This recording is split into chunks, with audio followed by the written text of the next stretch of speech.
देखा होगा कि हाथी के जो दांत होते हैं वो खाने के और दिखाने के और होते हैं। मौलाना अरशद मदनी साहब हों या असदुद्दीन ओवैसी साहब हों, इनका काम यह है कि बिल फाड़ देने से, बिल की पर्ची फाड़ देने से कोई भी आदमी मुस्लिम हितैषी नहीं बन जाता। अस्सलामु अलैकुम वरहमतुल्लाहि वबरकातुहू। प्यारे दोस्तों, असदुद्दीन ओवैसी साहब को कौन नहीं जानता। असदुद्दीन ओवैसी साहब हिंदुस्तान के वो नेता हैं जिनके दिल में हर एक के लिए हमदर्दी है।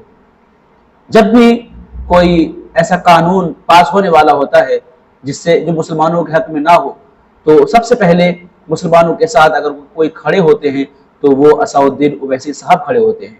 आप कोई भी मामला उठाकर देख लें, बाबरी मस्जिद का मामला हो या ट्रिपल तलाक का मामला हो या जो और मस्जिदें हैं उनका मामला हो, एनआरसी का मामला हो या फिर वक्फ बोर्ड का मामला हो, सबसे पहले अगर कोई मुसलमानों के लिए खड़ा होता है तो वो असदुद्दीन ओवैसी साहब ही हैं।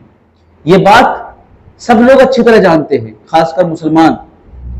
उसके बावजूद भी बहुत सारे ऐसे मुसलमान हैं, बहुत सारे ऐसे नेता हैं मुसलमान जो असदुद्दीन ओवैसी साहब को बीजेपी का दलाल कहते हैं।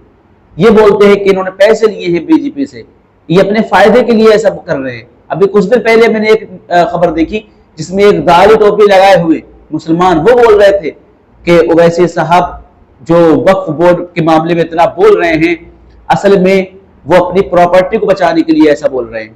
सबसे आगे वो इसलिए आए हैं। ये ऐसी तोहमतें, ऐसे इल्जाम उन पर लगाए जाते हैं। मैं इन साहब की आपको ये वीडियो दिखाता हूं। ये भी अपनी वीडियो में जनाब असदुद्दीन ओवैसी साहब को ना जाने क्या से क्या बोल रहे हैं। आप इनके वीडियो देख सकते हैं। मौलाना अरशद मदनी साहब हों या असदुद्दीन ओवैसी साहब हों, इनका काम यह है कि बिल फाड़ देने से, बिल की पर्ची फाड़ देने से कोई भी आदमी मुस्लिम हितैषी नहीं बन जाता। वो आपने देखा होगा कि हाथी के जो दांत होते हैं वो खाने के और दिखाने के और होते हैं। जब ये राज्यसभा और लोकसभा दोनों में बिल पारित हुआ और दोनों से पास हो गया है, तो अब ये बिल तो पास हो ही चुका है। माननीय राष्ट्रपति महोदया की जो मोहर रह गई है वो अब लग जाएगी। इसमें जो भी समझदार या पढ़े लिखे तबके के या जो सियासी जहन रखने वाले लोग हैं, जो समझदार किस्म के लोग हैं, वो इसका विरोध न कर रहे हैं और ना कभी वर्तमान में कर रहे हैं, ना भविष्य में कभी करेंगे। क्योंकि उन्हें मालूम है कि ये जो बिल पास हुआ है ये कहीं ना कहीं मुस्लिम हितैषी है। ये बिल फाड़ देना या सड़कों पर मुस्लिमों को लाने का ताना देना या उन्हें आवाहन करना कि वो सड़कों पर आए, ये कहीं ना कहीं अपने आप को चमकाने की राजनीति है। चाहे वो बैरिस्टर असदुद्दीन ओवैसी साहब हो, वो बिल फाड़ने से ऐसा समझते हैं कि मैं मुस्लिम हितैषी कहलाऊंगा, मेरा चेहरा मुस्लिम राजनीति का जो है वो चेहरा। मेरे प्यारे दोस्तों, मेरे प्यारे भाइयों, अगर आप चाहते हो कि मुसलमान बर्बाद ना हो, मुसलमान आपस में ना लड़े, तो बेहतर है कि मुत्तहिद हो जाओ और ये एक दूसरे की टांगे खींचना बंद कर दो। अपने फायदे के लिए कौम की फिक्र करो, अपने फायदे की बात ना करो, सिर्फ पूरे कौम की बात करो। ऐसा नहीं है कि कोई आपसे आगे बढ़ गया तो आप उसकी टांग खींचने में लग गए ताकि हमारा नाम हो जाए, या फिर सुनी बात जो सुन लेते हो बातें कि वो ऐसा कर रहे हैं, ऐसा कर रहे हैं, इन पर भी अमल मत करो, बल्कि जो सच्चाई है उसको दिखाओ, उसके लिए बोलो। कितना जरूरी है।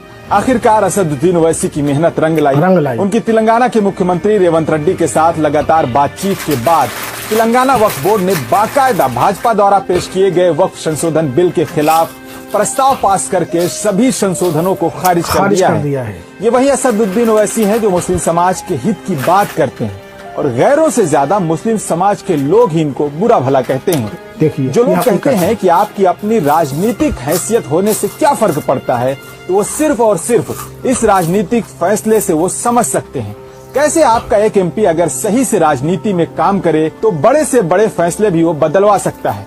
तेलंगाना राज्य वक्फ संशोधन विधेयक 2024 का विरोध करने वाला ये वीडियो उन लोगों, मेरे प्यारे नाजरीन, ये वीडियो तमाचा है उन लोगों के मुंह पर, जैसा कि अभी आपने एक मौलाना साहब का बयान सुना जो ओवैसी साहब के बारे में अनाप शनाप बकते हैं, उन्हें बीजेपी का बी टीम कहते हैं, दलाल कहते हैं और कहते हैं ये बस अपना वोट बैंक के लिए राजनीति करते हैं, राजनीतिक चेहरा चमकाना चाहते हैं। लेकिन आप देखिए, अकेले ओवैसी साहब ने तेलंगाना में अभी कांग्रेस की सरकार है और वहाँ के जो सीएम हैं रेवंत रेड्डी, तो ओवैसी साहब ने रेवंत रेड्डी को सब कुछ बताया वक्फ बोर्ड के हवाले से। तो उन्होंने साफ साफ ये कह दिया कि हम इस बिल को खारिज करते हैं और वक्फ बोर्ड में जो भी तरमीमात हुई हैं, संशोधन हुए हैं, हम उन तमाम को सिरे से खारिज करते हैं। तो यह है ओवैसी साहब की ताकत और ओवैसी साहब की मेहनत। अकेले के दम पर उन्होंने वो कर दिखाया जो बड़े बड़े लोग नहीं कर सके। यानी अब तेलंगाना में वक्फ बोर्ड में जो तरमीमात हुई हैं वो मंजूर नहीं की जाएंगी। ये कितनी खुशी की बात है मुसलमानों के लिए। और इससे पहले जो मौलाना साहब का बयान आपने सुना, कितना बेतुका इन्होंने बयान दिया कि कोई भी समझदार मुसलमान वक्फ बिल का विरोध नहीं करेगा। आज पूरे भारत में कल जुमे की नमाज के बाद है ना, मुंबई, कोलकाता, बिहार, राजस्थान, जयपुर, लखनऊ और भी बहुत सारे बड़े बड़े शहरों में, इलाकों में वक्फ बिल का विरोध हुआ, प्रोटेस्ट हुआ। वो सब के सब लोग बेवकूफ़ थे। ये एक बहुत काबिल इंसान है जो कह रहे हैं समझदार इंसान वक्फ बिल का विरोध नहीं करेगा।